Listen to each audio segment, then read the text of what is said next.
Hello, everybody. Big news day. Plus, it's Friday. So this is going to be one of the best days of this entire week for you. It is time to Star Trek and chill. We do have a lot of really big news.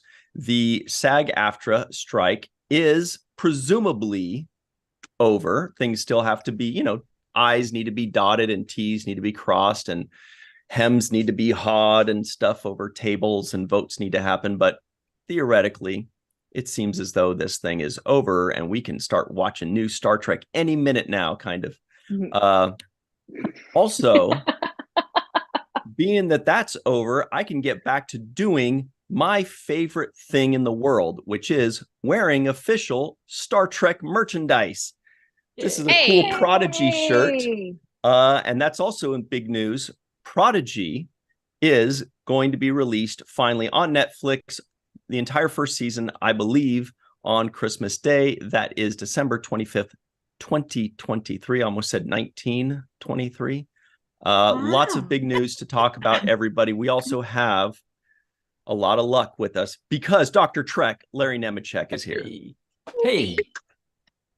Thanks for having me. This is going to be fun. You guys are in the Christmas spirit there with whatever you celebrate, but I'm on the road tonight, and apparently I have a blue filter that won't die or something. So if I skew a little Andorian or a little MERP or something, just forgive me.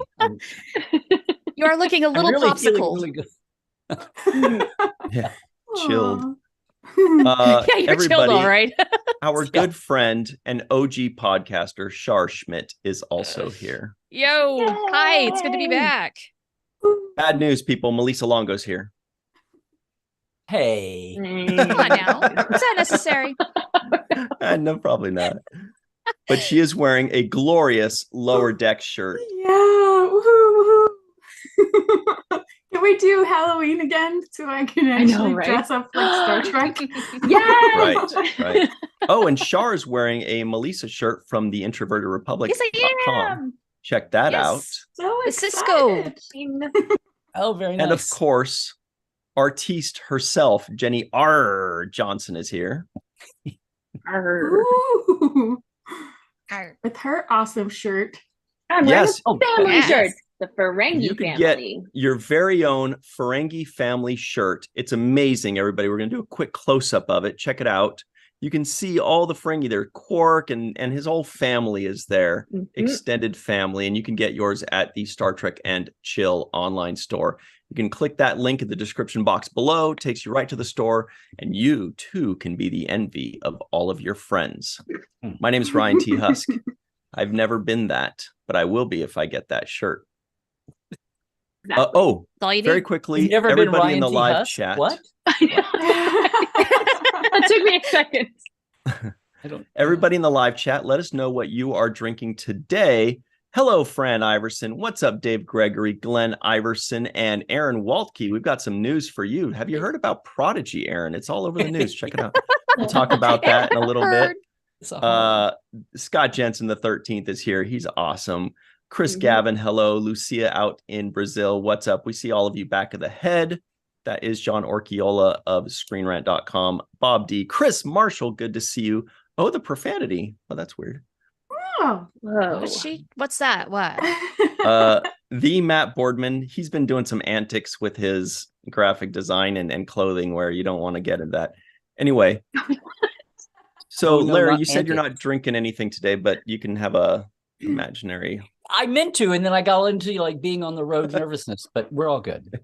Good. Yeah. Shar, what are you drinking today? I just got some good old ginger ale at the ready. Pretty boring, pretty standard these days. Yum. Yoga. Good old ginger very good. And it settles the stomach. What about you, Melissa? I am drinking some, it's called Winter Sangria sparkling water. And I'm drinking it out of this wonderful mug in honor of the Indiegogo that's going on currently, because who's going to be joining the seventh rule? Walter Koenig. Speaking of news. Yes. Yeah, I should have had that on the ready, shouldn't I? Here it is. Ta-da! And it's going very well. We're just There you about to hit 17,000, about Amazing. All right. 4.5 days into this thing. It Wow. was a short Very one, nice. little 23-day one. So everybody go jump on that. Just look up the 7th Rule on Indiegogo, or just go to the 7th Rule social media, and you'll see that we've been pretty active posting about it. Maybe not today, though. Mhm.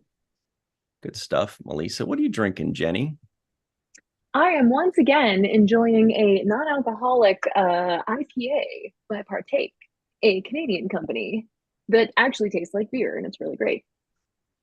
I love the glass. Yeah. I do Thank too. you. Thank you. Yeah. A friend of mine made these ones. She started a company called Notoriously Sober. Oh, cool. Oh, I like that. Nice. Nice. Nice. Yes, even sober Yeah. drinks need nice glassware. Mhm. Absolutely. Agreed, right? Totally Now- agree. Agreed. Now, everybody in the live chat, we got a quiz for you.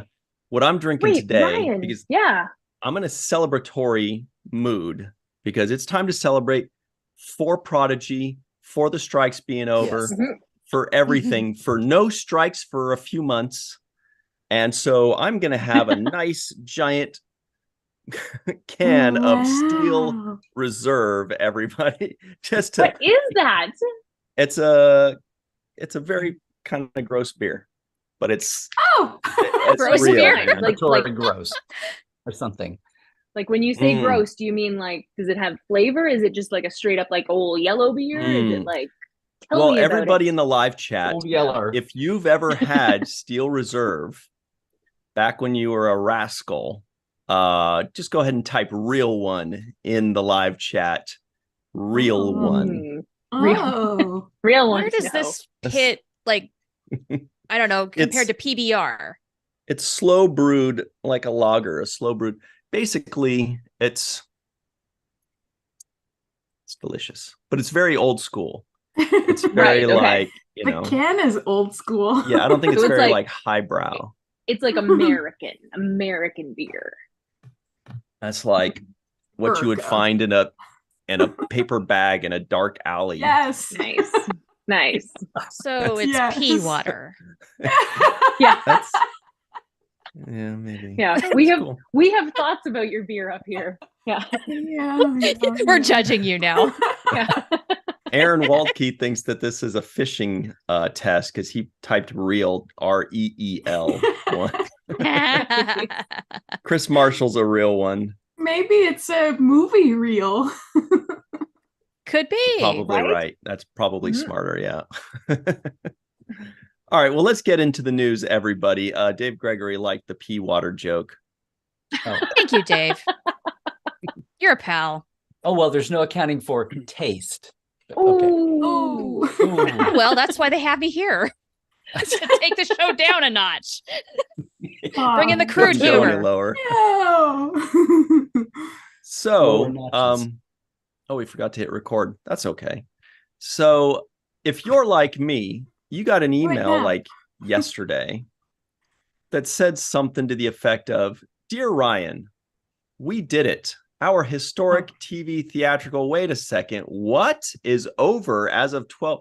Well, that can't be real." So then you probably were like, let me rush to Twitter. That's where the real news happens. Mm. Or But then you extra. also, Yeah. you got to go straight to the source. So this is from twitter.com at SAG-AFTRA. Boom. And it says, strike is over. Strike is suspended as of 12:01 a.m. November 9th, which just happened. So they say it's over. What do you guys say? If they say it's over, They would okay. know, right? it's over I for mean, it's- now. We should say that they have to do this all over again in 3 years. God, I hope not. Well, Is it it that short? always, I mean, usually the contracts are 3 years. I mean, we never hear about it until there's a strike. And there's never a strike until there's like this major collision of, oh, new tech happened. And, you know, and okay, we'll go along with it for now. We'll, you know, whatever. You know, Lucy and Desi invented reruns. And that was the Yeah.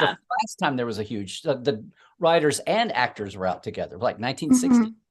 And so, you know, cable and tapes and DVDs, and every time there's a major thing that it goes along and everybody says, hey, wait a minute. Right. You know, and now then you have the double whammy of new media is now streaming and the AI. So it was Right. Yeah. And IATSE Ooh. almost went out on, they came like this close to almost going on strike a couple of years ago. So hopefully this will save them from having to strike next time, unless AMPTP is just as thick-headed as they are now. And they, that's what I thought about the actors when the writers settled, right? Didn't everybody think, oh, well, now they've done all the new terms. You know? Yeah. No. Yeah. But no. No, we're just going to be spiteful for another month. No, that's It was dumb. Just out of spite. Kind of, yeah. I don't understand. However, it seems like it's over now, right? So we still have to vote on it. There's still all of these things where somebody could technically say, nah, excuse me, it's not technically. Hey, if SAG-AFTRA is tweeting that the strike is over, we can all say the strike is over, and we can all be wrong with SAG-AFTRA if it ends up not happening. By the way, I just looked up Steel Reserve for everybody that's wondering. It says Steel Reserve is a smooth malt liquor brewed with extra malted barley and selected hops for high gravity. Steel Reserve High Gravity packs a punch with 8% alcohol by volume. So I apologize in advance. I want to see you drink the whole thing tonight, Ryan. Let's see what happens. It's like the beer version of Night Train, if anybody's had Night Train. That's a whopper. That's some pretty steel. You said malt so many times. It made me think of Whoppers. A whopper of a beer. Like malts. But anyway, so back to this. The important question that everybody wants to know, because I bet you at least half of Star Trek fans are like, please, everybody, I live in Tacoma. I don't care about the strike and all the, just tell me when it's over and tell me what it means for the scheduling of Star Trek. Like what, just keep it simple. Cause we're like, the AI ins and out, there's like a farmer in North Dakota that's like, I don't know what this means. Just tell me when everything's good and you guys got a good deal and when Star Trek starts up again. So luckily we have Larry Nemechek here because he knows actually exactly when new Star Trek is coming out. I feel like, what was Carson's thing? I feel like Karnak, the magician here. Oh, yeah.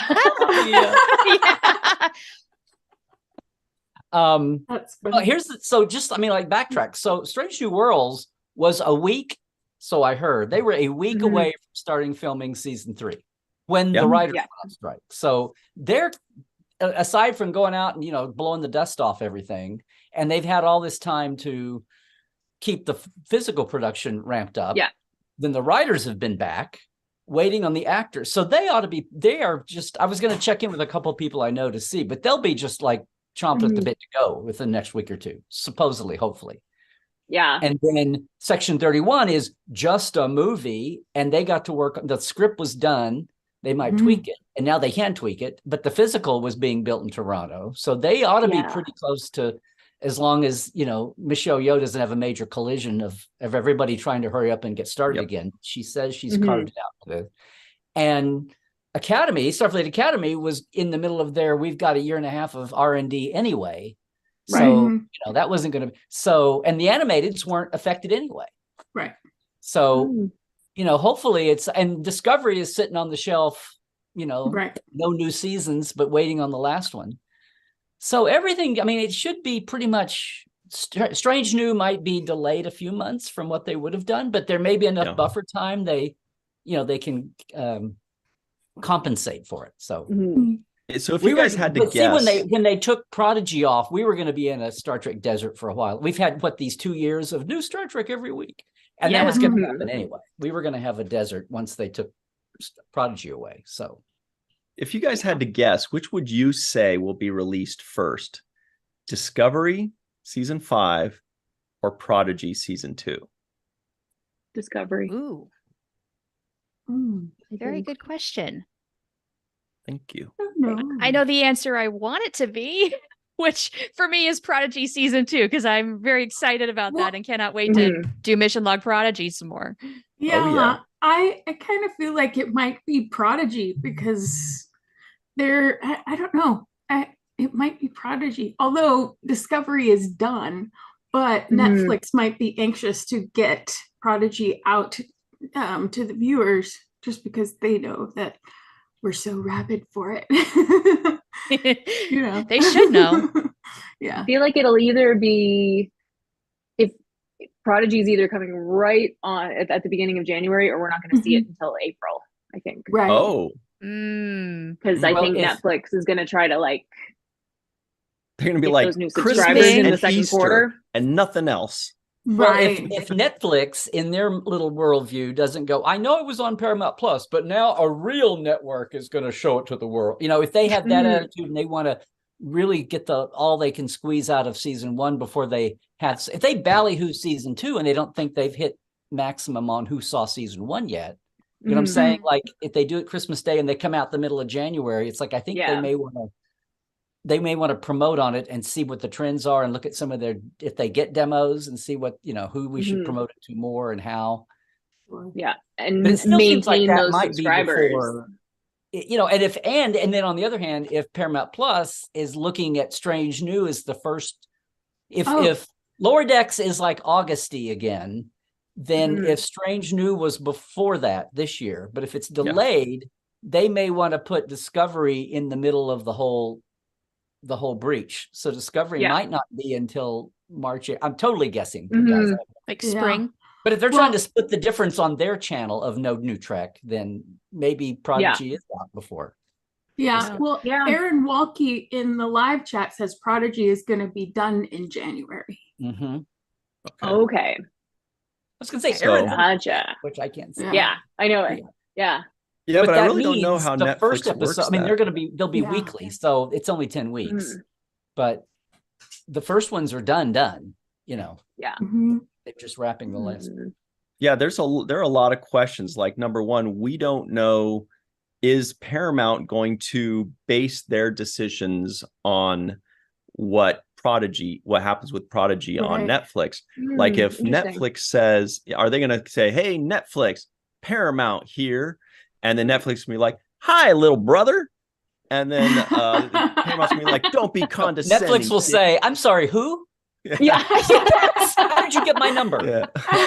And what if Paramount says, hey, we just want to know when you're planning on releasing this? And if they say we're planning on releasing Prodigy season 2 in March, then Paramount says, okay, so probably don't have time to do the full 10 weeks before March, so maybe we'll do it after. Or, I wonder if there's going to be any kind of discussion there. But the even bigger question, and I don't think we know the answer to this, is how Netflix will release season 2 of Prodigy. Will it be weekly? Will it be 10 episodes and 10 episodes? Will it be dropped all at once? Or will it be like what they do sometimes, which is like 3 episodes, and then 3 days later, 3 more episodes, and then 3 days later, 3. They've done that before too. Well, Amazon I'm Prime sitting here does thinking, that too. what is that? This is a kid's half-hour animated, not an adult 1 hour live action. But Family. what do they? I'm just sitting there thinking, don't they usually, or do they have a tendency? Do they usually drop a whole season of something all at once on Netflix? Yeah, usually. Yeah. But what about Well, for I kids? hope they don't do that with. But they deviated they from that with Stranger Things, where they did groups of episodes they released. True. Oh, okay. I'd forgotten that. Yeah. Well, I hope Aaron they don't Walke, look if at you're it still as with us, animation and for can you kids. chime in? Yes, I'd love to know the Aaron. answer to this. Yes. I feel like when we first talked about it going to Netflix, there was some discussion about how Netflix does releases for kids shows, and that they definitely don't just do one at a time, like one episode, because kids things, you want to have that next episode to be able to. Right. But once again, this is like Dorothy and the animated series on Saturday morning in BC. Maybe I hope somebody looks at it as not just another kids animation show on Netflix. I hope they look at it as Star Trek with a whole live action world that blew up because it was canceled. Thinking like Paramount Plus said, "Oh, the tax thing, we'll do these 4." And the whole world went, Yeah. whoa, whoa, whoa. That's not just rando show out there. This is part of our universe and our franchise. Mhm. And I hope Netflix, that's part of the value to them. Yeah, yeah. Is not I treating hope it they, like just another. yeah, well, I do hope that they market it as a family show rather than a kids show. Definitely. Because Yes, Definitely. the wording please. really does change how people perceive it. And, Well, that's it why I really think is a Christmas family is the show. perfect day for it, right, Yeah. Melissa? Because Yeah. Mhm. they can say this is a family show, releasing it Right. during the holidays for the family. I think that's a really good idea. Oh yeah, that's a brilliant move. Mm-hmm. Like It I is. want to take a poll to see how many people watch Prodigy that don't have kids. yeah. Right here. Another thing to bust the stereotype. You know, it's like it's Me. not just for parents. I have a cat, but she doesn't watch We do. TV. Yes. Likewise. The cats watch it exactly. too. Your cat I is will rooting for the feed little him. Cation girl. Absolutely. That's right. I still want to see her. She needs a name. I really hope she's in season Mhm. 2. Yeah. Say her name. Yeah, but we've been waiting too long to find out about that kitty. We've all been rooting to see that kitty. We're ready for it. Yeah. We need to we know do she's have okay. we do have a poll in the live chat, everybody. This is very important because Netflix is watching. Now that Netflix owns a little piece of Star Trek, they're like, we got to start watching Star Trek and chill now. Give it to the interns. Jimmy, watch Star Trek and chill. But anyway, so the question is, how do you want Netflix to release Prodigy's 20 new episodes of season 2? The options are all 20 at once, typical Netflix style, 10 and 10, which is similar to what Paramount did. I think they did 5 and 10. Oh no, it's 10 and 10. Then you can also 5 and 5. It was and 5 and 5 and 10. Yeah, But that was because of Discovery's COVID mess. One per week, Right. which is how we're kind of used to things. Or 3 episodes every few days, which is, I think, what they do with like reality shows or something. But they definitely do that sometimes, which is really strange. So those are Aaron the Wilkie options. says the schedule from Netflix is TBD. So he doesn't know any more than we do. Yeah. Well, I think if I was Netflix and knowing how the Star Trek community reacts to things, I would think you would want to squeeze as much promotional bang for your buck out of. When you drop a whole season at once, they all blend together, and you don't get near as much, Yeah. Absolutely. time. You don't get near as much screen time and blather time out of the community, out of the audience, as you would. But do they know this? Because I think that's definitely I what's would hope best so. for them is 1 a week. But who knows if they know this? I don't. Do we all agree that that's what? Yeah. Yes, it gives every episode a full week to marinate for people to talk about it and freak out and do all this. Yes. Whereas if they drop it all at once, nobody's watching it at the same time. Exactly. You lose that. Yeah. And then the numbers get lost in between. Because totally. Yeah. It's so. Yeah. Yeah. Like, I mean, I've said this 100 times, but the experience of getting to watch Picard as a weekly series was so great. And the amount of discussion that happened and just the hype and everybody getting so excited about it. Like, it becomes a community thing where it's like a huge giant book club where we all get to talk about the next chapter together. Yes. Well, Larry, we only have you for a couple more minutes before you got to run off and be a mountain man. Can you please tell us, do you have anything cool and newsworthy coming up next week? No. Why do you ask? Oh, wait. Yes. Hold on. Oh. I've got it. Okay, bye, Larry. I got it here Nothing, somewhere. huh? Hold on. No. Yeah, I've been a little distracted this year, but this is the 8th anniversary of Portal 47. So we were Zooming and doing guests online before, when you all were in diapers. But this is our 8th anniversary, and my guest. So it's a paywall. It's a business all the rest of the year, but the open house every year in the fall marks the anniversary, and it's always a really big top line premium guest. And this year, I'm really thrilled that it is Nicholas Meyer. Wow. Oh yes, Exciting. and it's a big deal, and it's meant to be it's really meant to be a literal open house, like when you not open house like selling a house, but open house like when you were in school and all the parents came and you saw everything. So it's Wednesday night, the 14th, next Wednesday, the 15th. Yeah, And 50. 6 Pacific is an hour sample of our roundtable, our Ask Dr. Trek roundtable. And then at 7 Pacific, which is 10 Eastern, is Nick will be on. And everybody just go to my site and just drop your name and your email. So you not only I get a head count, but you're in the drawing. I've got a bunch of DVDs and Blu-rays and books, coffee table books to give away too. And give us the website again. LarryNemecek.com. Easy. And Nice. if you By the way, Larry, Portal 47, next time, remember, we have counted. There have been exactly 46 seasons of Star Trek. Mm-hmm. And Aaron Waltke has tweeted that he'd like to be number 47. That would only work if they are the next one. If they are, next time, instead of Portal 47, you should have Prodigy 47. Okay, we can do that. Yes. I think it'd be a cool little logo. Yeah. Yeah. Let's make it happen. Aaron, make it so. Come on. All right, your weight so around. that's LarryNemecek.com. Any other details before we go? No, everything, just coming out of the pandemic. This has been really I just want to say one thing about the strikes before I go.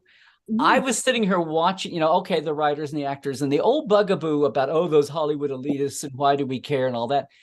Social media, the 07-08 strike kind of blew that up. And, fans had a way to connect and feel connected and people got it.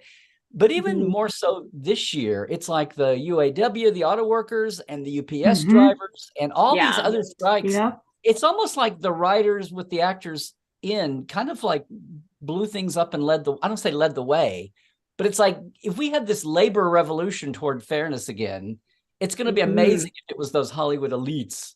I'm air quoting. Yeah. You know what I mean? That did it. Like the storytellers are the ones that broke this open so that now all these different industries are having, labor success and yay.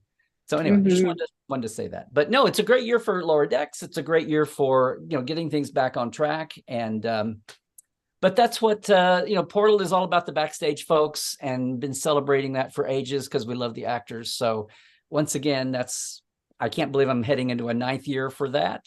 And so cool. And of course, our Trek Like Treks tours are all year long. So if you come to the site and you get hooked up, that you can check everything else that's going on in Trekland world right now. So sounds good. Thanks for having me on. It's good to see you, even though this is not. Did I tell you this is not virtual? I mean, I can. It looks like it. I know.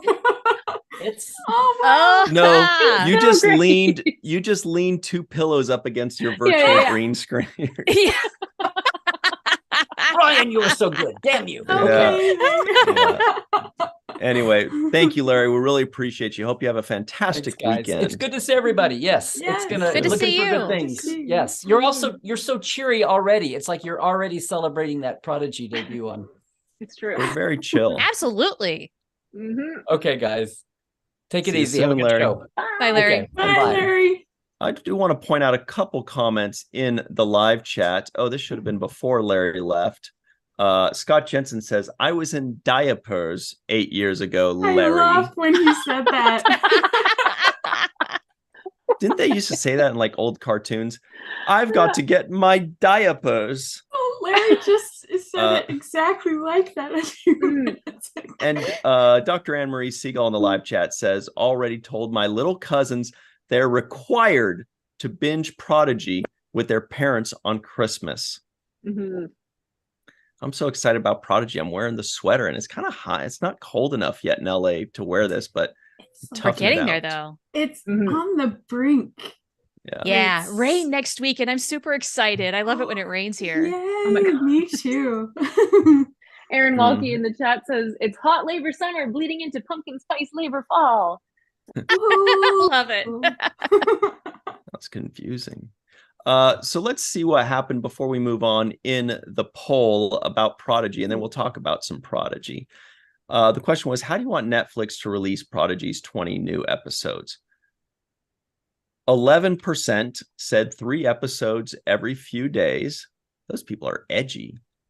22%, right? That's really edgy. Yeah. They're like, I think outside the box, bro. You can't control me. I want 3 episodes every 4.5 days, punk. 22% said 10 and 10. Another 22% said all 20 at once. I can take it. And 42% said, everybody relax. Just one per week. It's fine. One per week. Just For relax. analytical purposes, one a week is plenty. And that desire to binge is a good and healthy thing. To actually let us binge might not. Plus, Shar, have you given any thought to if they don't do one a week, what are people going to do that do review episodes? It's bedlam. I mean, if we get advanced screeners, maybe we have to front load. But I think that still furthers the argument for one a week. That's a good pace.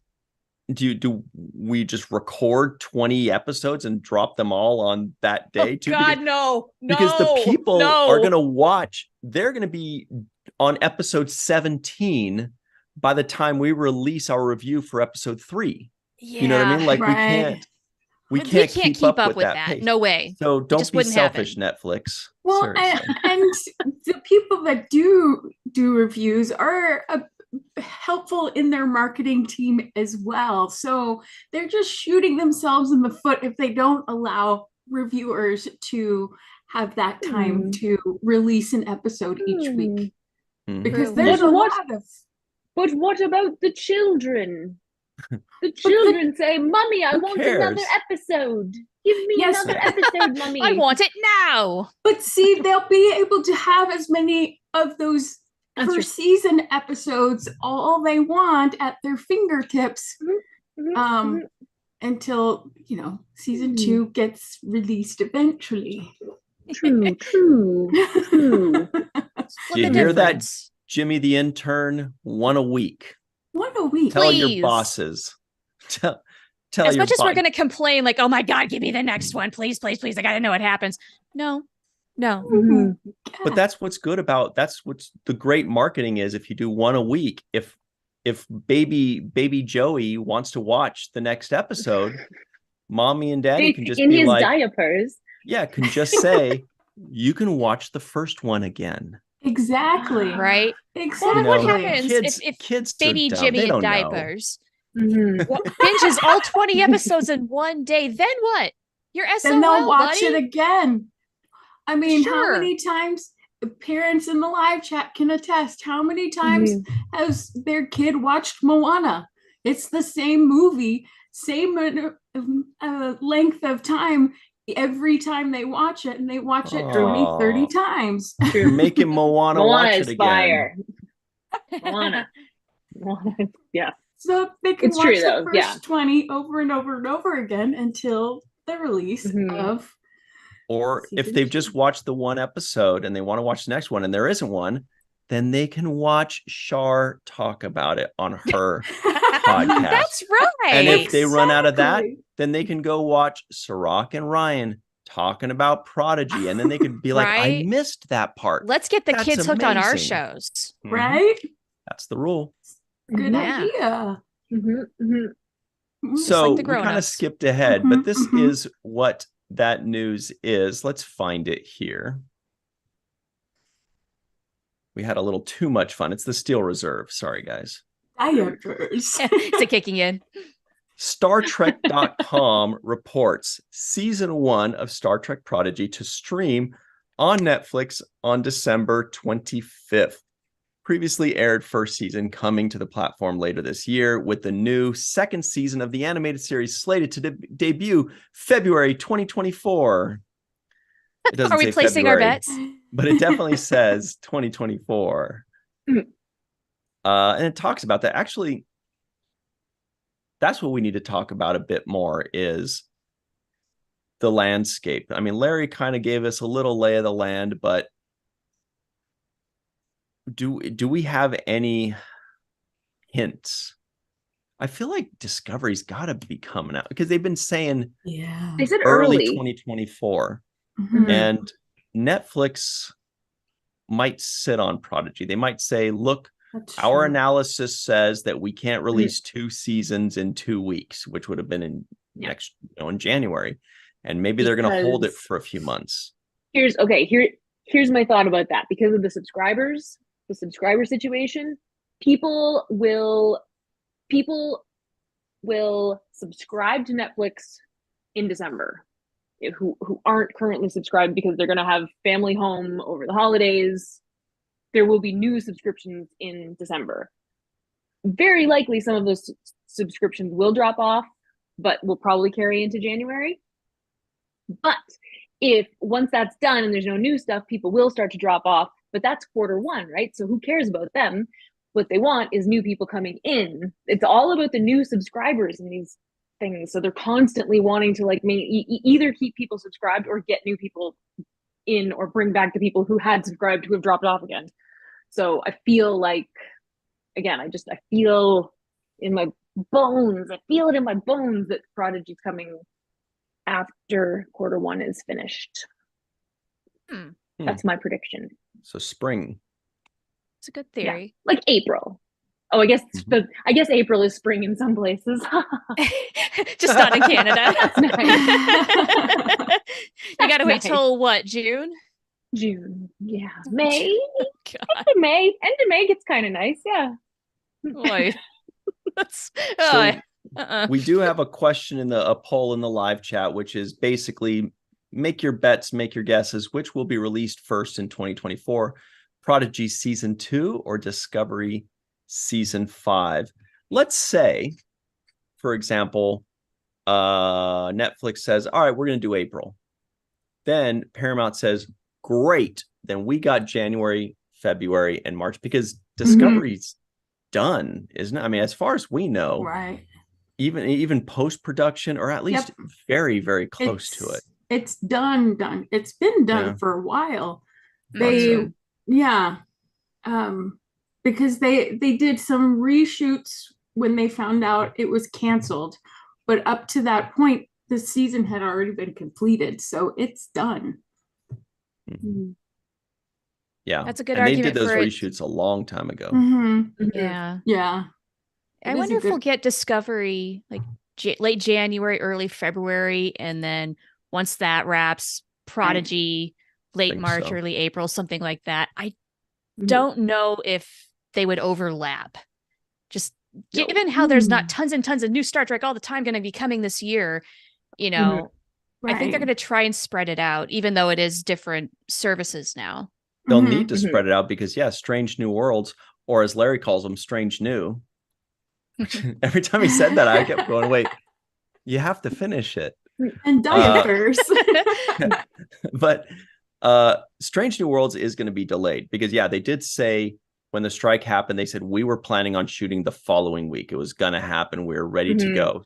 So they could conceivably shoot a week from now because they're basically ready. They just need to check scheduling and availability. And they're going to want to get at least a couple weeks of shooting before the holiday season really kicks in. Otherwise, they have to wait till the second week of January or something insane like that. They've got 2 months with which to work now.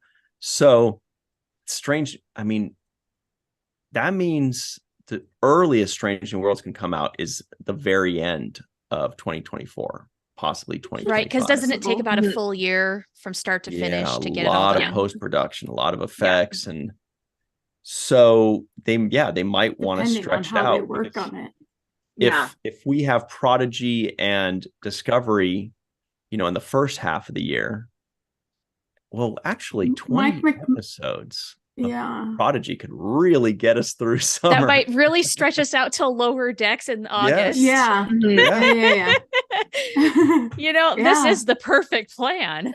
Prodigy's going to be the MVP next year if they stretch them out. Yes. You're damn right it is. Yeah. I mean, and hopefully Section 31 might show up maybe next fall. Maybe. I mean, maybe.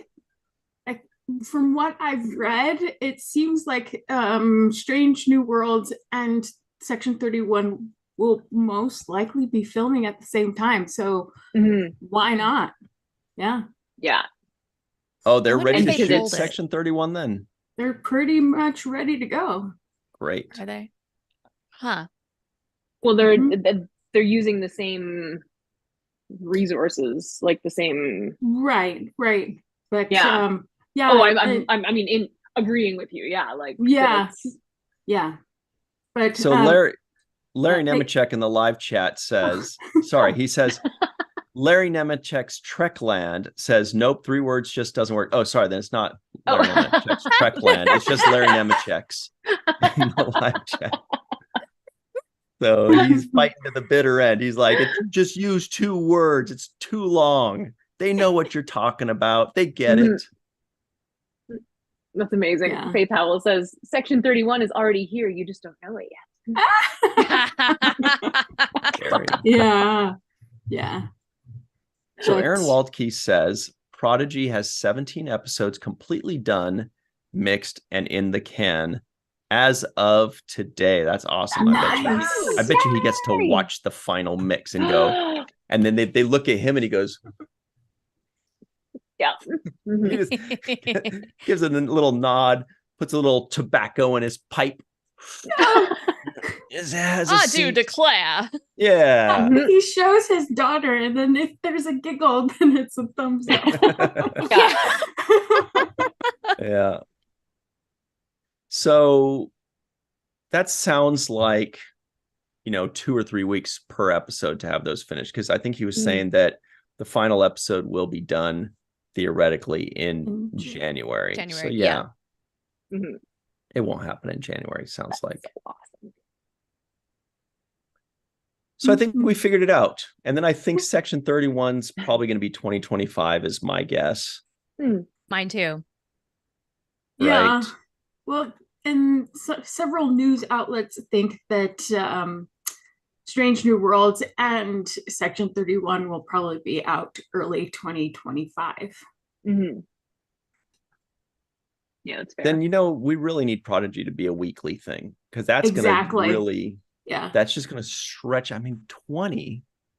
That's 40%. 20 weeks in a row. A year. Yeah. Prodigy? Yes. That would be amazing. Yeah. Yeah. Or would you guys rather do 10 weekly episodes of Prodigy, then the 10 weekly episodes of Discovery, then the 10? No, Melissa's like, Ryan, calm down.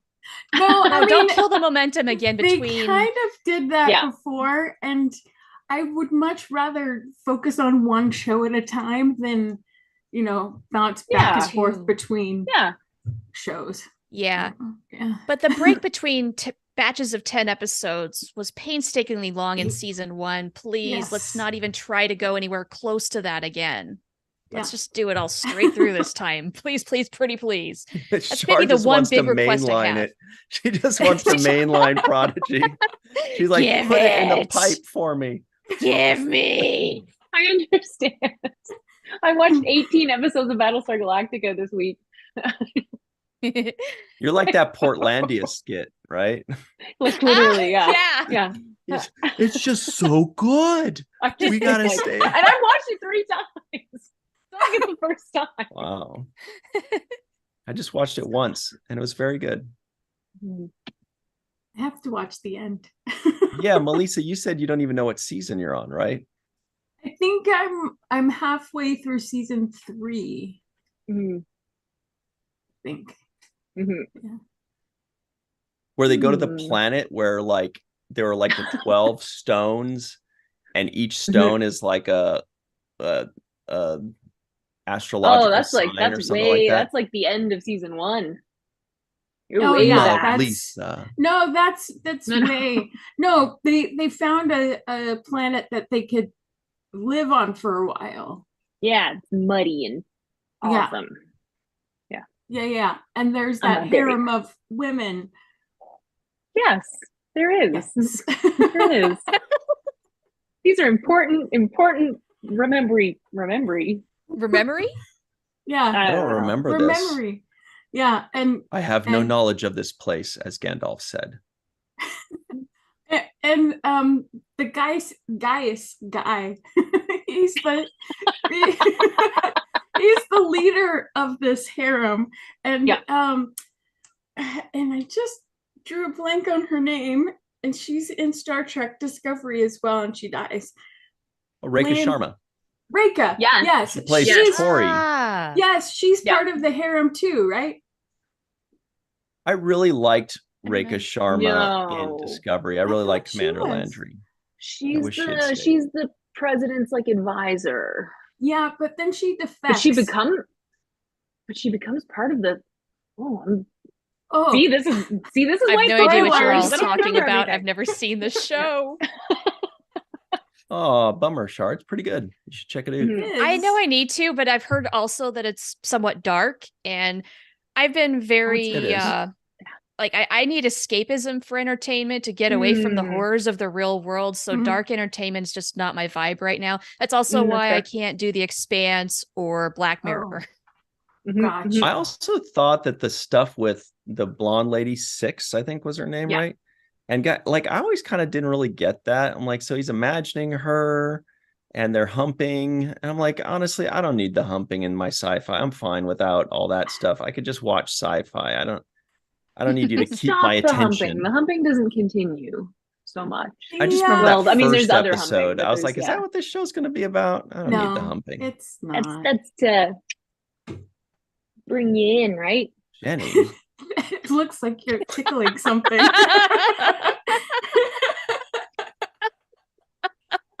It's not like that, Shar. Don't listen to her. It's Friday.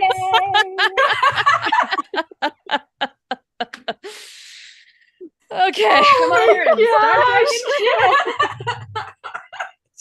Anyway, I'm looking forward to the day when Shar comes on Star Trek and Chill and says, "You guys, I'm watching Battlestar, and it's freaking amazing. Why didn't you tell me?" Yeah. It's definitely I did do this hooks with another you. show.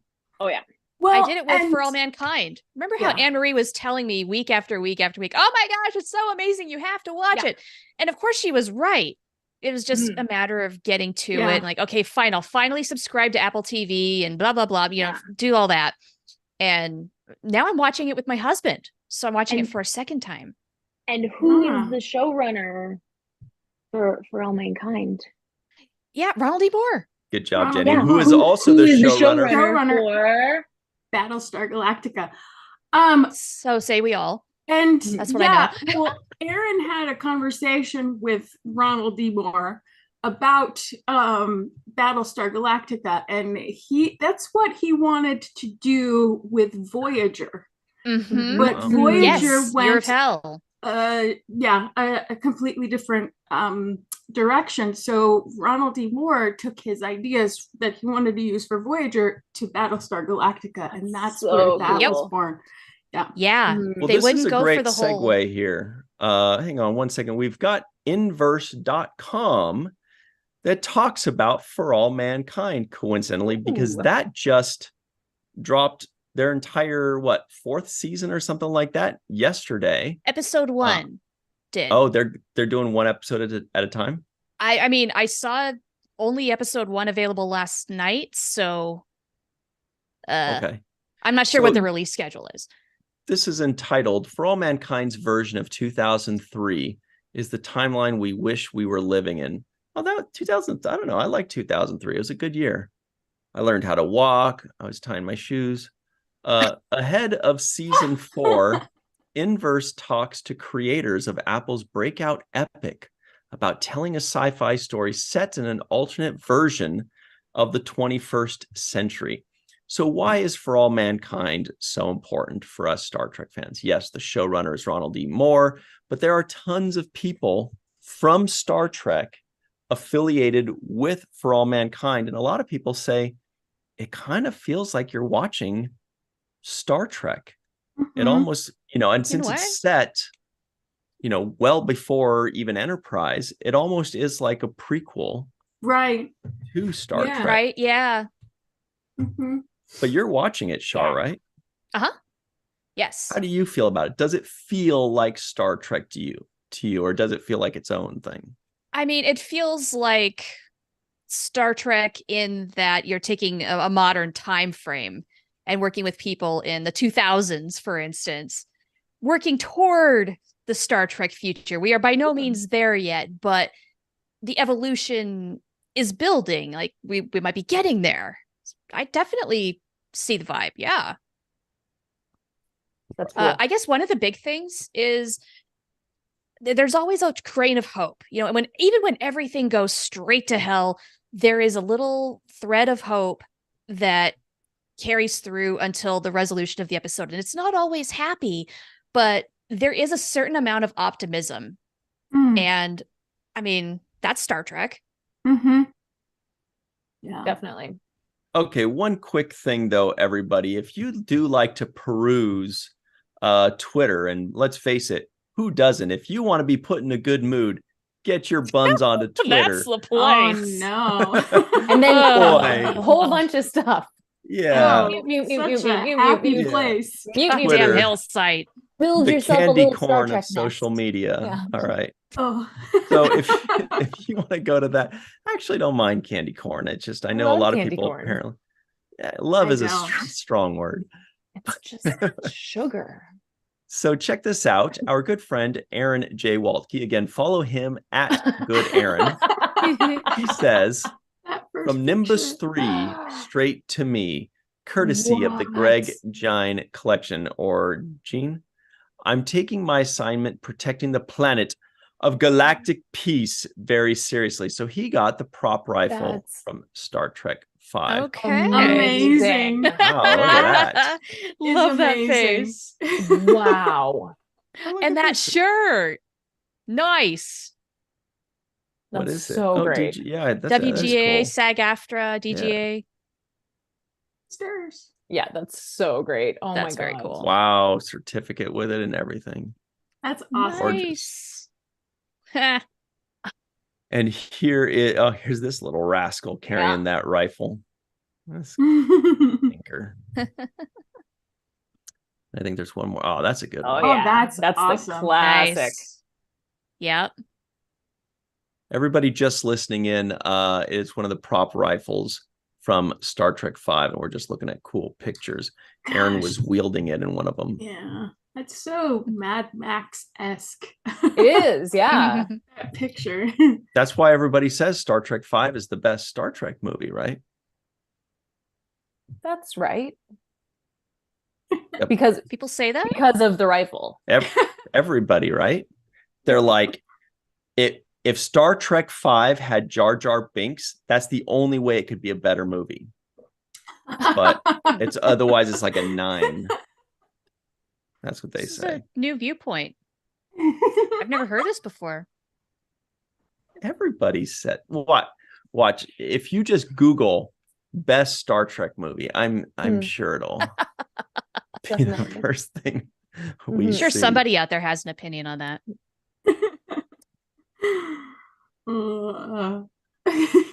Best Star Trek movie. Okay, so the first thing that comes up is Rotten Tomatoes that says all Star Trek movies ranked by Tomato We did Meter. that. Yeah, we saw. And it's wait, where is it? Oh, it's last. Okay. Last behind Nemesis? Yes. What are you Hey, trying to wow. say about Jenny? I'm just asking a question. Nemesis is way closer to the top. It's next to last, right after. Oh, Way okay. closer. Oh. Not even close. 21% to 38%. Nemesis almost- was amazing. I feel like Final Frontier is almost like I feel like people go to Rotten Tomatoes and score it based on reputation more than more than sitting down and watching it. I think. I feel like that happens a lot with the Star Trek movies. Mhm. Well, look, And Into Darkness yeah. got 5. And sometimes Now that the shocks me. series as well, because Yeah. Enterprise is stuck in this zone where people, Yeah. Exactly. before I watched it, all I heard was negative stuff about it. And then I watched it. I'm like, what are these people talking about? Mhm. So I think people get too stuck on the hype and the the reputation that it Right. has rather than actually watching. Yeah. Yeah. People read about what other people have to say about it. And then that Exactly. eventually becomes their opinion. This is Exactly. nuts. That This tomato meter. ranking. That tomato meter, out of the top 5, 3 of them were the Kelvin movies, the J.J. Kelvin movies. They had 1, 3, and 5. Now remember, here's the mistake people make with Rotten Tomatoes. It's not a rating. If you see 88%, it's not like an 8.8 on IMDb. What they say is 88% of people said, yes, you should watch it. Right. Oh. And 12% said skip it. So it doesn't mean that the average rating is an 8.8. It could be that the average rating is a 5.1, but just 88% were like, yeah, it's barely good. Yeah, go watch it. And then the rest were like 4.5 and said, nah, don't bother. Well, That's really interesting, though. I think that all of the movies should have a higher Rotten Tomatoes rating because really they're all pretty good. I feel like that says a lot about the demographic of people who are using Rotten Tomatoes to make recommendations. I think it's really interesting. I mean, honestly, I think the whole like the JJ movies, the whole thing, like people who have come into Star Trek on the JJ movies, I am obsessed with them. I think it's so awesome. But it is a different group of people. It's just really, it's true. Really feels like it's the younger crowd that likes for sure, JJ movies. And so they would be voting more or submitting. Well, actually, you know what? This is critics. So this isn't Star Trek fans. Right. This is just the general public. So the general public might watch, for example, Nemesis and say, I don't know what's going on. I don't get it. There's all these inside jokes. It's kind of okay. But, the Kelvin movies, it was made for everybody. Yeah. And so the person that's used to watching Duck Dynasty is going to be like, oh, shit, I get that. That's funny. That guy fell on his butt or whatever, and they'll be like, my mama used to fall on her butt all the time. It was funny.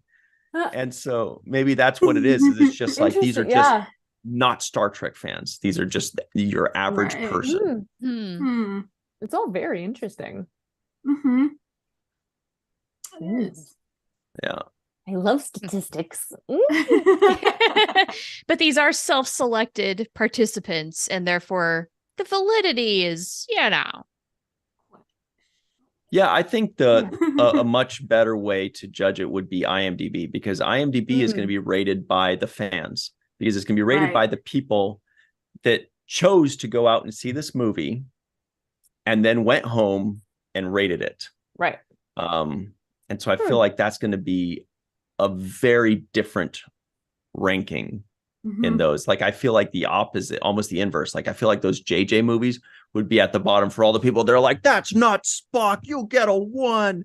I hate you. I hate you, JJ. There are a lot of people like that really didn't like the Kelvin movies. I bet you they're rated the lowest on IMDb. Interesting.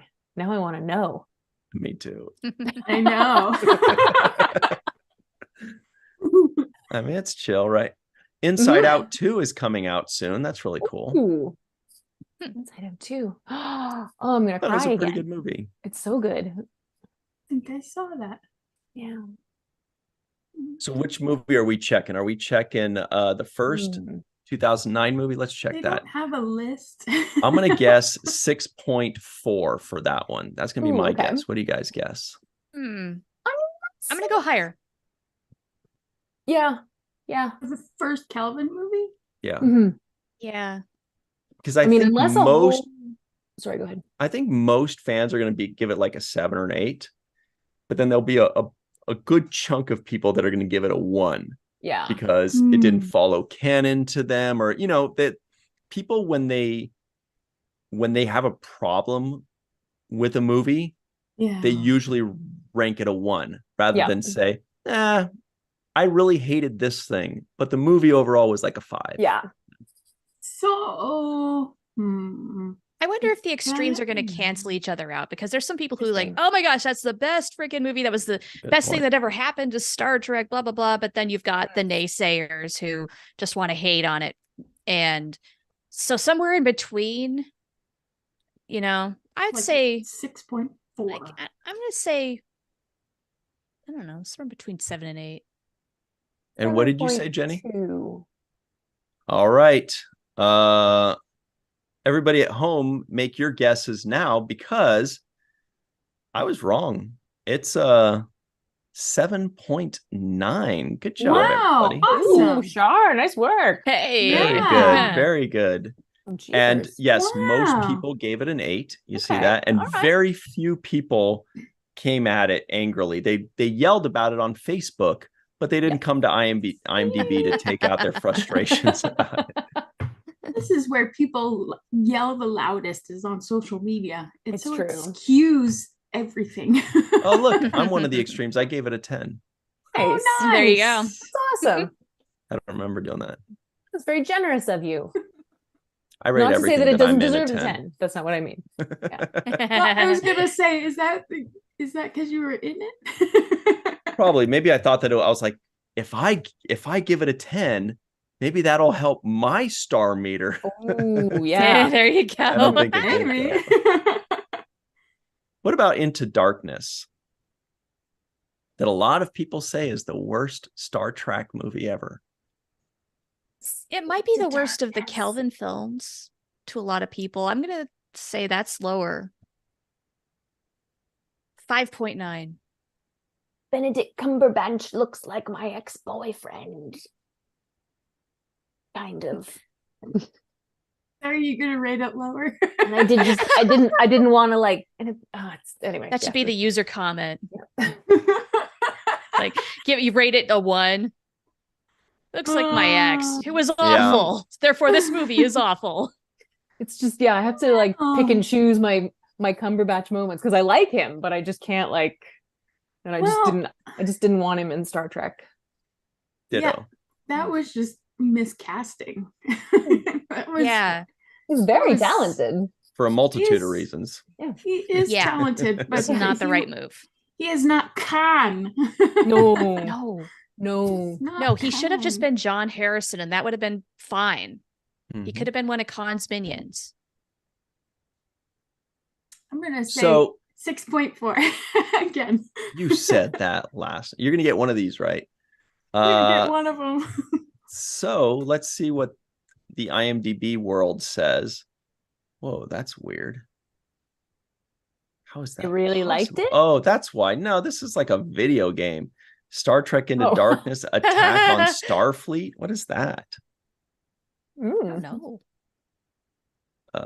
Let's try this one. Here it is.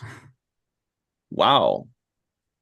So they say, for some reason, that Star Trek Into Darkness 7.7. What? No kidding. Wow. Okay. Wow. Star Trek fans come out, man. They really do. They show up. Wow. Good for them. Well, you know what?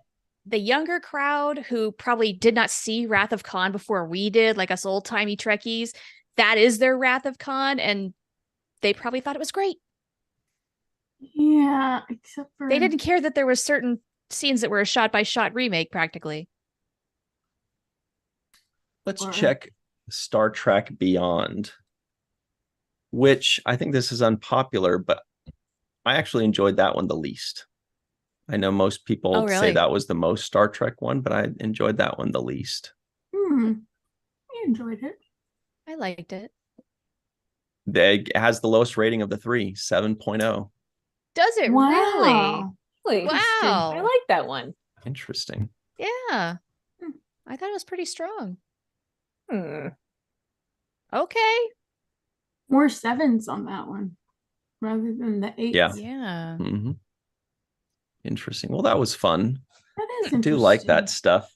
We'll have to one day check what all 13 are. Yes. And, do our homework ahead of time and get a nice little list. Mm-hmm. And have some good guessing going on there. By the way, everybody. Oh, the poll. Let's close out that poll as to which Star Trek series will be released first in 2024. 38% said Prodigy Season 2, and the majority said Discovery Season 5. I think it's starting to maybe feel that way. But who knows? Kind of. You made some convincing arguments, Jenny. Thank you. Thank you. I did debate in high school, you know. Putting it to good use. Yeah. Thank you. Thank you. Mm-hmm. I knew someday my moment would come. What's it? What do they teach you This in is the debate fudge class? talking, by the way. Like, how do they teach you like debate methods, like the Stolsky method of debate, or what do they teach you? We did parliamentary debate. Ooh. But it wasn't a class. I did it in my extracurricular time because I was very cool. Wow. Actually, I was cool, but I also debated. Did everybody go? Yeah. Rabble, rabble, rabble. Be it resolved that Star Trek Nemesis is the worst of the Star Trek films. And then I'm sure it got a higher present rating. the argument. Oh, okay, that's how you do it. Yeah, and then the other team says why that is not the case. Mm-hmm. Do you ever get something where you're like, damn it, but this is the opposite of what I believe? Oh, absolutely. Yeah. Absolutely. Which is like, yeah.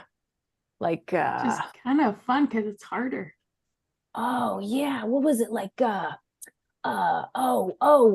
guy that lopped off King Charles I's head. What was his name? Oliver Cromwell was a traitor and deserved his fate. Yeah. Because he got his also lopped off. Yeah. And I was like, no, he did the right thing. But then I had to, yeah, anyway. This is super boring for everyone. I was really interested, but then I got lost. I don't know what we're saying anymore. Yeah. or like I remember, debating that like Spartacus was not right, like that like rebellion and was bad. Yeah, that he shouldn't have done that. I'm Spartacus. Right. We are all. But then for people like me, we're like, I don't know much about him. I didn't think he's Roman. But yeah. So if it's like a historical debate, then you get to like go and research. Exactly. Oh, so you get time to prepare. You don't just like battle it out and they go, okay, you got to debate this. And you're like, I don't know anything about that. Sometimes, yeah. But usually you get some time to prepare. Although this was back when we didn't have the internet, folks. So we used encyclopedias. Books. Oh, that sounds horrible. It was so great. I loved it so much. The libraries and stuff. Yeah. It's so awesome. Libraries smell like dust. Dust in space. And the Dewey Decimal System, remember that? The kind of card catalog. It's annoying. It's awesome. Oh God, glorious times. Char's got a good. She's like, I don't really remember that dumb stuff. I haven't used a library since college. Oh, good Lord. Oh, yeah, I haven't used it since. That said, support your local library. They've got really good stuff. It's just, I haven't needed to go. Do they still have books there? For sure. They even have audiobooks. Yeah. Mm-hmm. When I was in art school, I was doing art history papers, and my professor actually was, his one complaint was, you really need to start using more like internet-based resources because you're using all of these books. You need to stop using so many books. Wow. I was like, it was a bit of a throwback. We call those bookworms, I think. Isn't that a thing that we say? That was a word. Yeah. All right. Yeah. Linda Anderegg knows what I mean. Yeah. That's one. Aaron Walke says Socrates was killed for teaching kids how to debate. Exactly. Yeah. Yeah, exactly. I back that up. I don't want that back sass from those 7-year-olds. Yeah. Debating is like, badass. Clean your room. Well, actually, in 1944, I'm like, oh man. Every parent's worst nightmare. I'm not equipped for this. I can't do it. What about, just say, never mind. Mm-hmm. Look, the point is we do have more news to cover. I'm not really sure what this means, but maybe Melissa does. So this is from a website called pcmag.com, which we read all the time. on this show, PCMag.com, one of our favorites. Yeah, it says Star Trek-like AI pin launches next week for only 699 clams. Those who buy Humane's AI wearable will also need to pay $24 a month on top of that for full access to its various AI features and for cellular connectivity. Melissa, what is this thing? Is that a mobile emitter? It's a step towards having a comm badge. You attach it to your clothing, and there's a battery pack that charges all day. But there's like a essentially a universal translator in it that helps you translate from one language to another, obviously. Cool. And then there's other stuff in it where it does what a phone does, but it's not a phone. So it's basically walking around with a computer, and it's supposed to anticipate your needs. Oh, wow. And it's like, and it's a pin, so it's placed on your chest like a badge, theoretically. Like and you can tap it and ask it questions. Yes, exactly. So it's that kind of, so it's like, or instead it's voice, or it's voice activated. Okay. Yeah, it's kind of interesting. It's kind of, I'm fascinated by it and a bit terrified by it, but just because, it's but it's kind of awesome that Star Trek is coming to real life. Yeah. In a sense. It says it weighs only 34 grams, which, if I remember my high school math, I think an ounce is 28 grams, because I think an eighth of an ounce was 3.5 grams. Am I getting this right? So 28 like that. Yeah, like 34 grams is very light. So it's very, 1.25 ounces. That's very light. Eeny. Yeah. And it's got the magnetic backing, so it attaches to your clothing. Right. And one of the backings is the actual battery. So the battery adds a little bit extra weight. Right. But come on. But you can, as soon as it's charged up, it'll hold its charge the whole day. Crazy. Yeah, it's crazy. And it's crazy expensive, but still. Computer, debate me. You don't want to do that. Computers are master debaters. Nice, right? No, they're really good. Look, and so this thing apparently can even do a projection. Yes. Oh, that's cool. Of the time on your very cracked and wrinkly hand, as well as other things beyond the time. And right. I think it does a lot more than I'm remembering it does. But I remember the projector, and it's very useful, and it's supposed to eventually replace the smartwatch. See that? Yeah. But it feels like if it's just magnetically held there, it feels a lot more vulnerable than a watch. That's like true. A hug can pull it off, right? You hug somebody, and then as they're peeling away, it just knocks over and falls in the Hudson River or something. And easily swipeable. Oh, totally. You're right. Ooh, that's I'd rather have the clip or whatever. But like pin. Yeah. Interesting where technology is going. Yeah. And how the future is here right now and happening and evolving right now. Now, speaking of that, there's more to this story.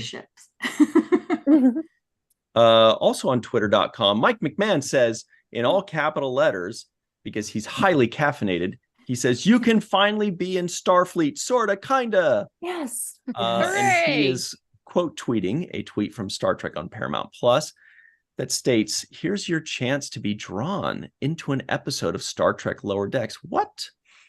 Deck your character with new accessories from this season, hit finish, and enter the sweepstakes. Super awesome. Plus, Shar try already the did new that. Star Trek Strange New Worlds mode. Oh, that's fun. Visit StarTrek.com. Replicate yours. US only. Oh, that's why? Yeah. They don't have to ship anything, do they? I made my guy, but I can't enter the sweepstakes. Man. Oh, maybe they do. International something fans there. always get screwed.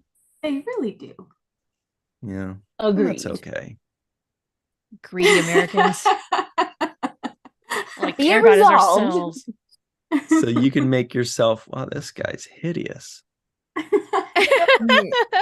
The random ones are really. Yeah, they are. Is that the randomizer? Yeah. Oh, look at this guy. The random ones are crazy. Yo. I think I've seen this guy at a convention. Yeah. His name is Jürgen. It's a German name. Jürgen. Oh, here's a red person. Oh, That's In cool. red. With a unicorn snake. Wow. Whoopsie. Wow. Look at this one. Cool. Is that a pain stick? I think it's a Klingon pain Maybe. stick yes. with fighting larvae I was wondering behind. what that was, but it was so small on my phone. Or it's on a heart-shaped bed, so maybe it's kissing larvae. It's from the Ferengi, the Ferengi hotel thing. Yeah. Yeah. Yeah. Yes. The bed is. But those are the rolled. Yeah. Those are like the Bob rolled Ross. towels. That is quite a amazing. cute Hot. Bob Ross. Yeah. I'm confused. So, it's an Hey. Orion battler. Nice. That's cool. Got a drink in their hand. I love how the hair comes right off. Yeah. Yeah. And a spray bottle. That's a choice. The Wow. colors are intense. Oh, it's for misting the Yeah. bonsai. Oopsie. You better run. Love Oh, yeah. Lucy. Oopsie. So anyway, check that out, everybody. StarTrek.com. Lots of fun stuff. That is pretty interesting. I don't know why It's fun. international people can't enter this sweepstakes if it's digital. It's always. It's just how it is. There's some legal stuff. But I made one. It's cute. Oh, she's neat. Oh, cute. Aww. She's got a little painting. everything. Yeah, it's a She's painter. awesome. I love it. She's awesome. Look, everybody, there's more news too. This is the last day you can vote for this week's set of Lappy Award winners. We had, actually, let's pull up those questions right now because there were 4 questions, four poll questions released this week.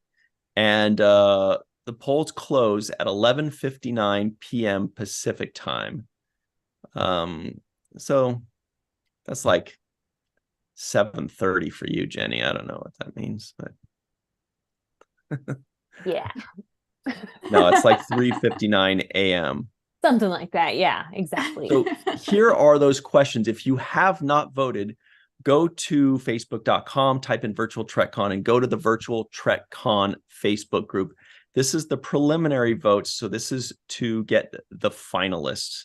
This is like the first round of the playoffs. And then the finalists will all be voted on next month on a Google form. So the entire world can vote on it, not just people that have Facebook. Because I know there are a few people out there that are like, Facebook is for fannies or whatever they say. I don't know, but it's probably something like that. Is that what they say? Yeah, I think that's what they say. Okay. That's I fun. Very I saw common it in my Snapchat group. They were like, Facebook's for fannies. And I was like, I like Snapchat.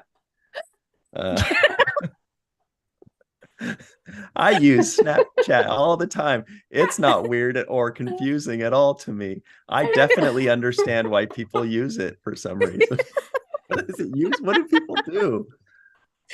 And don't they send weird photos of themselves? Like they have the crazy filters, and I don't know. It's been years since I've tried Snapchat. Oh, you're missing out. I didn't even think it still existed. Apparently, it does. Anyway, so here are those questions that everybody's voting on, and make sure everybody you get your votes in to really solidify these finalists. Question number 1 is, and this is all for 2024, so this is all new Star Trek, this grouping. And then next week, we'll have the other half of all the new stuff, because we're given a little bit more of a buffer zone for Lower Decks, for everybody to see Lower Decks and all the shows of 2024. So the question is, what is the most surprising reveal or twist in Star Trek Picard Season 3? There are a lot of good ones. You know, there's the Enterprise, there's the Borg, there's Jack Crusher as Picard's son, Rachel Garrett is the Red Lady. Oh, sorry, spoiler alert. There's Rose return to Star Trek. There's Worf stuff. There's that really cool voice voiced by an elderly fellow in episode 10, which was nice. Yeah. By the way, everybody, Walter Koenig will be reviewing Star Trek for the first time ever. Check it out on Indiegogo. The next question is, what is the most TNG moment in Star Trek Picard Season 3? Now you can look at that as, what is the moment with the best moment with TNG characters, or it could just be which scene embodied like the spirit of TNG, because there are some very TNG moments that had Raffi in it, for example. Yeah. So there's some great ones. I know what my answer would be if I voted on these. I mean, wow, it's not winning either. That's what one? For me, it's that poker scene at the very end. Same. Of course. I'm like, how could it? Yeah. But could it be again, anything else? It's not necessarily your favorite scene. No, the best scene. It's what's the most TNG moment. But even still, it catches TNG's essence so well. I mean, there are few scenes that actually capture it as well as that scene does. Yeah. It made me cry. If I cried. The third one is, which is the most rewatchable episode of Star Trek Strange New Worlds Season 2? So this one was easy. There are only 10 episodes. So really just pick the three that you believe, because everybody gets 3 votes, that are the most rewatchable episodes. I feel like there's some pretty obvious ones in there, some that I would guess would be obvious. Agreed. The last one is, which moment in Strange New Worlds Season 2 gave you the biggest smile? So that could be a good one. That could be a cool ship battle. It could be a little kissy poo with Spock and Chapel. It could be my favorite moments in charades where T'Pring's dad like stole the show for me. Yeah. I was like, I want to squeeze his cheeks and eat corn on the cob with him. He's so great. He's adorable, that guy. Amazing. But there are a lot of moments. Riker. That's a good one. That was a good one. Is there any other way to say it now? Riker. Or what about the very end when we get our reveal of this new character known as Scotty? And I feel like a lot of people smiled there. Yeah. Truth. I think I did. Remember. What do you think? Shar, we haven't asked you. What moment made you smile the most in Strange New Worlds? It was probably the entire Strange New Worlds and Lower Decks crossover episode. Just, that was it for me. I know a lot of people would say the musical, and if you're into musicals, cool. For me, the crossover was better than Christmas. Yeah, they really nailed it. Yeah. Yeah, I especially love that last scene where the Strange New Worlds crew was cartooned. Yeah. Honestly, I wasn't expecting that, but that was the perfect way to end it. Yeah. I love that. All right, well, let's talk about the week, because this is a crazy week, everybody. The strikes are over. Prodigy has a home and a date. So this week, got my notes way over there this time, trying something new, giving myself some neck exercises. On Sunday, on the 7th Rule YouTube channel, 9 a.m. Pacific, 12 p.m. Eastern Time, we're releasing our first segment review of, it sounds like Deep Space Nine, but it's not. The Emissary, the Next Generation episode, The Emissary. That's a great one. Check it out. 9 a.m. Pacific Time, 12 p.m. Eastern Time on the 7th Rule YouTube channel. Then on Monday, go right back to the 7th Rule YouTube channel. What if I don't want to? Don't. Not that big of a deal. But you should. 6 p.m. Pacific, 9 p.m. Eastern Time. We've got our full review of The Samaritan Snare. Pack-Leds, right? Yes. I think I like that one more than most people. I'm like, it's the Pack-Led episode. That episode. And we have the writer of that episode, Robert McCullough, joining us. Writer McCullough. Awesome. Robert McCullough. He invented the Pack-Leds and all their names, and he tells you where he got all the names and how cool. Even where he got the name Pack-Led. Which when he tells you, you're like, oh yeah, I should have kind of guessed that. Then on Tuesday, come right back here, because at 5 p.m. Pacific, 8 p.m. Eastern Time on Tuesday, this the virtual TrekCon channel, this one, we will be releasing the finalists from those poll questions we just told you about. They're closing tonight. We'll have the finalists for you on Tuesday on the main viewer. Then lastly, on Wednesday, what's going on Wednesday, 6 p.m. Pacific, 9 p.m. Eastern Time on the Falling Tower YouTube channel. We're doing 80s sitcom month, everybody, because everybody loves 80s sitcoms. And what we just did a couple days ago was Newhart with Jackie Goner. Everybody knows and loves Jackie Goner. We did Newhart, myself, Muhammad, and Jackie. Next week on Wednesday, we are doing Alf, suggested to us by Melissa, actually. Amazing. Alf on Amazon, and our guest, you're going to love this person, brand new to the show. Her name is meteorologist Katie Nicolau. Trust me, you're going to like her. She's such a great fit. We're not going to invite her back, but you'll like her. Anyway. Hope she'll do okay. Not a lot of screen experience. She was like, this came out before I was born. Like everything did. Yeah, she will say that. Amazing. Anyway. Make us all feel really old. Which was yesterday, by the way. Her birthday was yesterday. Happy birthday to Katie. That's right, it was. Yeah. So, Shar, please tell everybody where they can find you online. Is that why Katie's not here today? She's hungover, huh? Anyway. Knowing Katie, she got hungover on hot chocolate. You got sugar wasted. Gummy worms. Chocolate wasted. Chocolate wasted. Chocolate wasted. I think she needs that t-shirt. That's a good one. That is a good one. So tell us about you, Shar.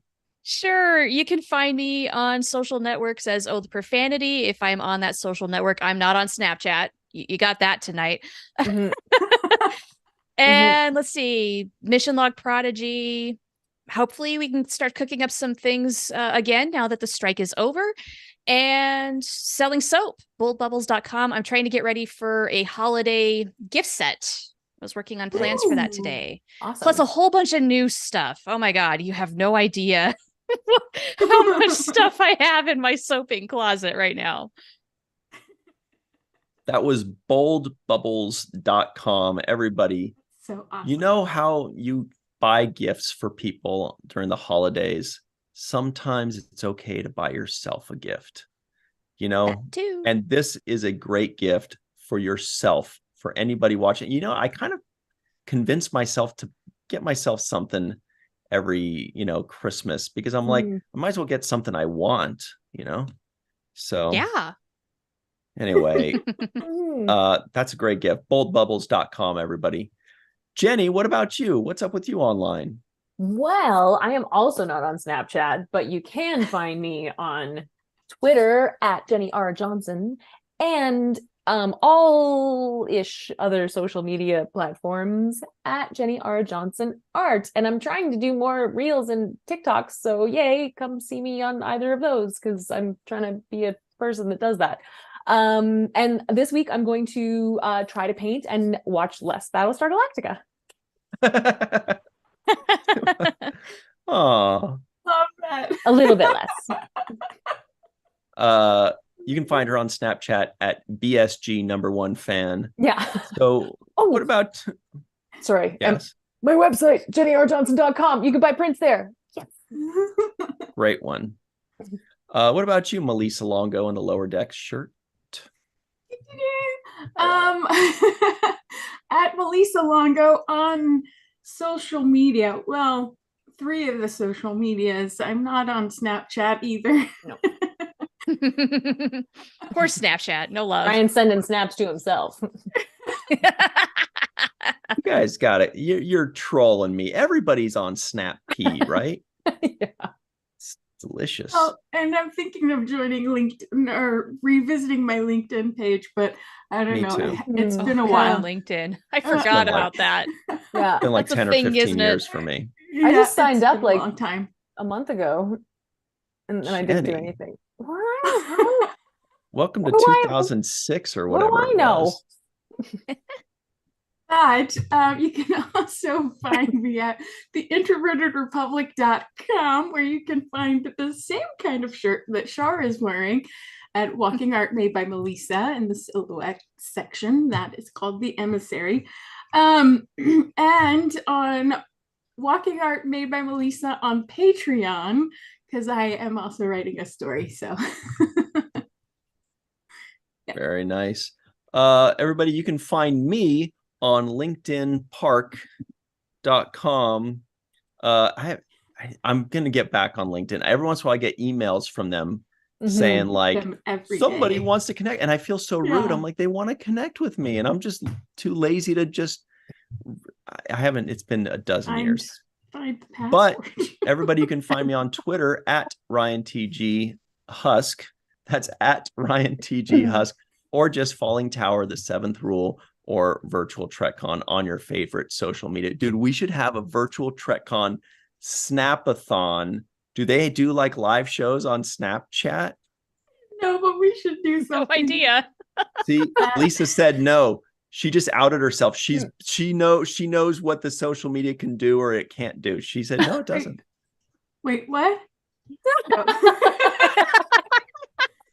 I asked a Snapchat question and you said no. You knew the answer. Oh, I was talking out of my rump. That was a left cheek sneak. Whoops, sorry. Well, that's all the time we have, everybody. We left about 1 minute too late. So, sorry about that. Please make sure you like this video. Leave us some comments below. If you're watching live right now, remember to hit the refresh button so you can comment below and tell us what you're most looking forward to seeing next year, or just the next thing. Prodigy, Strange New Worlds, Lower Decks, Discovery, Starfleet Academy, Section 31, very short treks, whatever. That's it for us. If you're listening in, give us a 5-star rating. We'd really appreciate that. And if you're watching, remember, you can listen in wherever podcasts are found. Just type in Virtual Trek Con and you'll find all kinds of goodies for you to enjoy there. Thanks very much, everybody. We appreciate all of y'all. Have a chill weekend. That's it.